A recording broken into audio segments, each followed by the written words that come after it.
Oftentimes, you might buy something at first and then you will decide if I should have bought it or not. And that's a problem with today's society and almost the whole generation.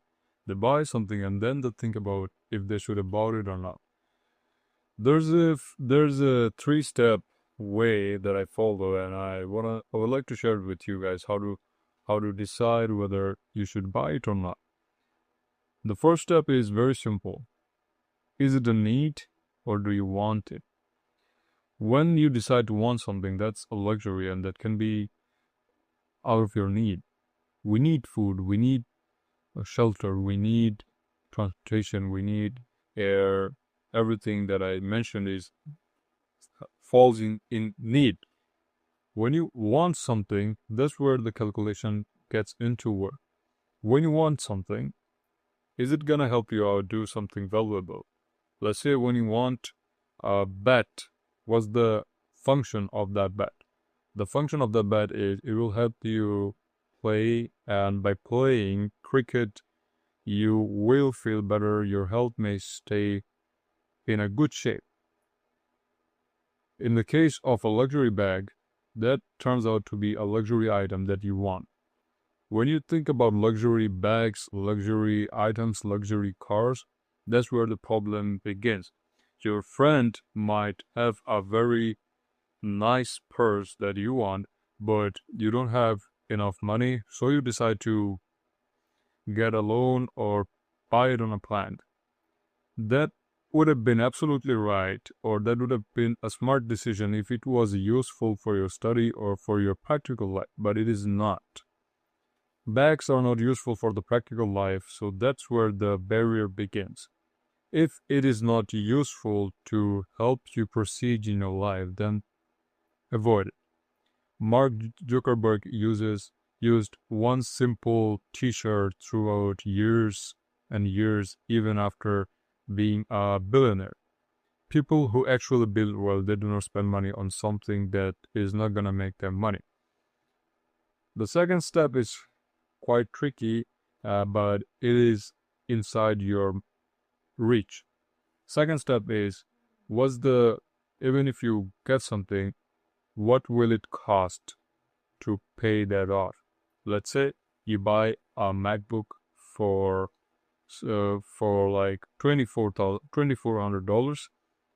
That is $240 for 10 months. Or if you divide it by 6 months, then the payment terms comes down to somewhere around, let's say, 400.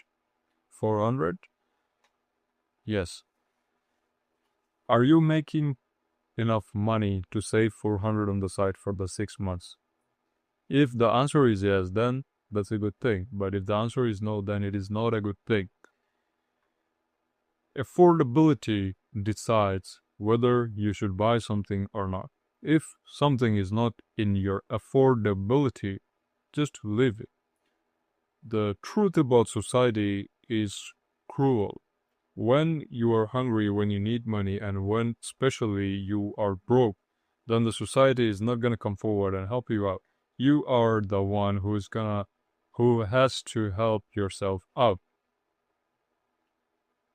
In the society, when you ask a rich person for money, he'll just not help you out.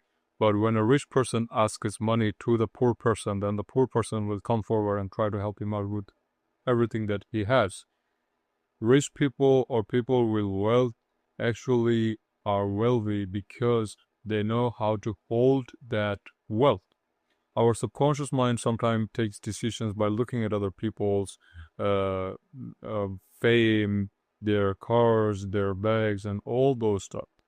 Then the subconscious mind tells you you also need that. You can afford that. There's plans, loans, credit cards. Credit card bill is the digital trap of why teens are so broke.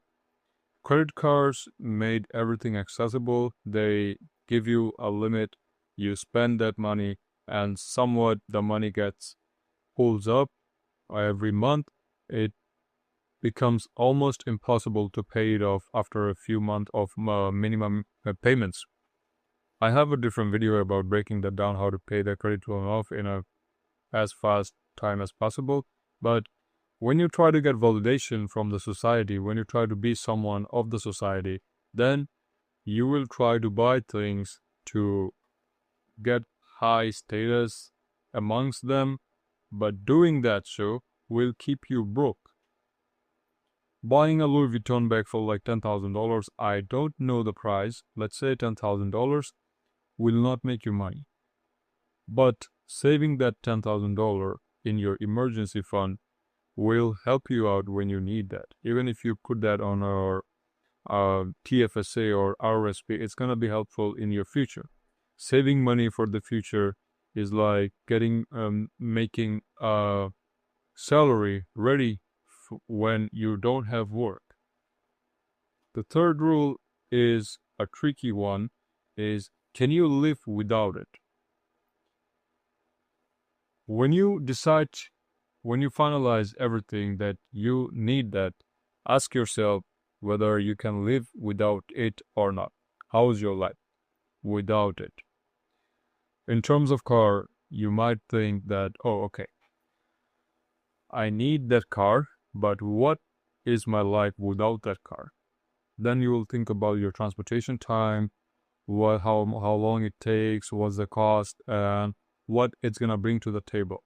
If everything goes okay, if everything adds value on it, then go for it. But avoid liability items like bags, pants, and t-shirt, Carhartt t-shirt, and those stuff. Though they are expensive. They are truly expensive. You can get affordable things under your budget if you visit a few shops, if you do not go to the branded store.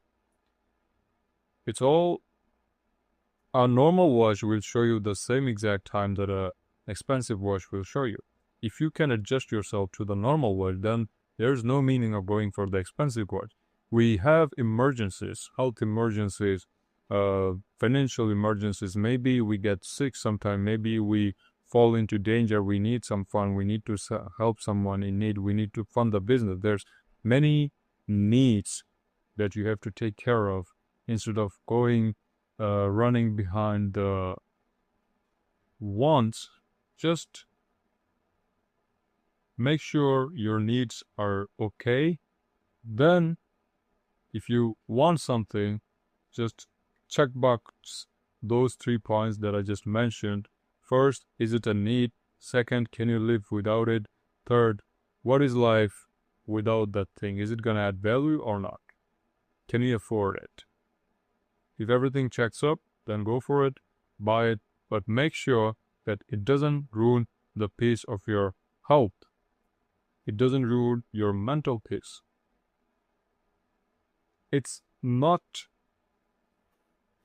so satisfying to look cheap in front of everyone. It doesn't feel good at all. But you have to understand one thing.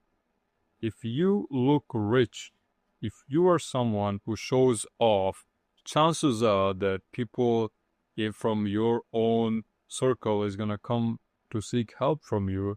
And when you decide not to help them, then even your social bonds will get ruined. So it's better to stay low key. No need to show off. That's how you do not attract attention. When you attract attention, then you have to face few things that you might never even think of. So I try to stay as low key as possible. There's no meaning of showing off to the people. And my idol is Bill Gates. My idol is Warren Buffett. He never shows off.